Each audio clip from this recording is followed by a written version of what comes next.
अस्सलाम वालेकुम वरहमतुल्लाहि वबरकातुहू। उम्मीद है आप सब खैरियत से होगे। अल्लाह ताला हर उम्मत मुसलमान को अपने हिफ्ज़ व आम में रखे।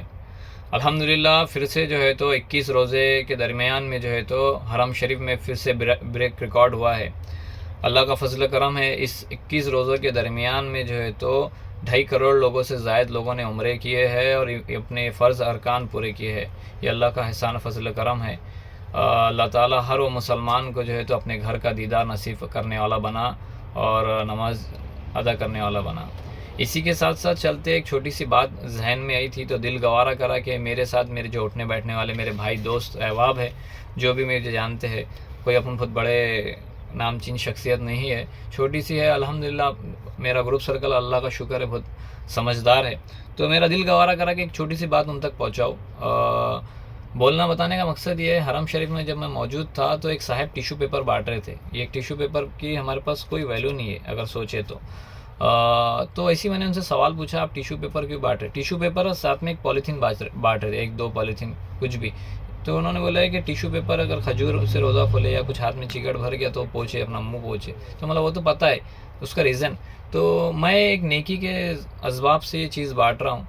ना जाने उन्होंने अगर वो लिए बात मुझे को दुआ दे दे और उसके बदले अल्लाह मेरी मगफिरत कर दे।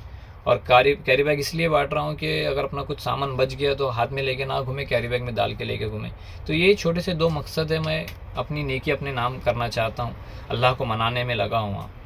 तो सोचा मैंने कि हम 30 दिन जो है तो कसरत से अल्हम्दुलिल्लाह फ़जर की नमाज़ अदा करते बाजमात, 5 वक्त की नमाज़ बाजमात अदा करते हैं और वो हर वो काम करते हैं जिससे अल्लाह राज़ी हो। अल्लाह को हर तरीके से हम मनाने को लगे हुए हैं। अरे अल्लाह का वादा है कि तू मांगते मांगते थक जाएगा, मैं देते देते नहीं थकूंगा। अल्हम्दुलिल्लाह ये अल्लाह की शान है और हमें पता है, इस चीज़ का इल्म है। हर किसी को अपनी अपनी जगह पे अपने अपने तरीके का इल्म है। तो बहरहाल बोलने का बताने का मकसद ये है कि मेरे भाई, मैं भी उसमें शामिल हूँ। मैं भी कई जगहों पर गुनहगार बना हूँ। अल्लाह मेरे को भी माफ़ करे और मेरे गुनाहों को माफ़ करे। अल्लाह मेरे को भी हिदायत दे, साथ में मेरे दोस्त अहबाब को भी अल्लाह ये चीज़ों से दूर रखे कि हम 30 दिन कसरत से इबादत करते, नमाज़ पढ़ते, सब करते अल्हम्दुलिल्लाह। और एक फ़ैन क्लब के नाम पे और एक फ़ैन के नाम पे और एक हमारी पहचान बताते हम कि हम इनको लाइक करते।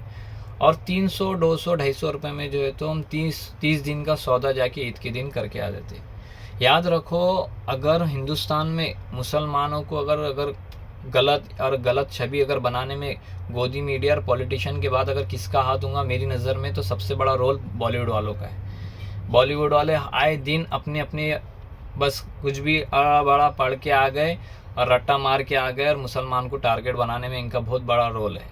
तो बोलना बताना आप लोगों तक यही मैसेज है कि 300-400 रुपये में अपना ईमान का सौदा ईद के दिन ना करें। आप लोगों से गुजारिश है, वही 300-400 रुपये जो है तो ईदी के तौर पे, ज़कात के तौर पे, कुछ भी अपनी एक नेकी के तौर पे कोई गरीब की मदद कर दो या अपने ही घर में बच्चों को बांट दो। 20 के जगह पे 50 बांट दो, मगर 300-400 रुपये में जो है तो ईद के दिन अपना सौदा ना करें। ये आप लोगों से गुजारिश है। ये बॉलीवुड वाले हमारे को बहुत बुरा टारगेट बना रहे, आए दिन हम पर जो है तो पिक्चरें बन रही है। आप खुद बेहतर जानते हैं, हमसे ज़्यादा आप लोगों को इल्म है इस चीज़ का कि किस तरीके से हमारे को टारगेट किया जा रहा है, किस तरीके से हमारी पहचान बताई जा रही है। हम ये है, हम नहीं है, हम वैसे नहीं है। हमारा ईमान क्या है, हमारा दीन क्या है। ये लोग किसको भी एक अरे गहरे नट्टू खरे को उठा के ला रहे, उसको स्क्रिप्ट पढ़ा रहे, उन्हें कौन सी स्क्रिप्ट ला रहा, क्या ला रहा, अल्लाह ही आलम है। बस पढ़ रहे और डाल दे रहे, वो छवि बना दे रहे। देश का वातावरण ख़राब हो रहा, उससे हर चीज़ की नुकसानदायक चीज़ से हम उसके आगे क्यों बढ़े। तो मैं सोचता हूँ अगर मेरे ग्रुप में मेरे 2-5 जने भी मेरी बात सुन के अमल कर देंगे, मैं मेरी जगह पे मैं कामयाब हो जाऊँगा। तो यही मेरा मैसेज आप लोगों तक पहुँचाना था।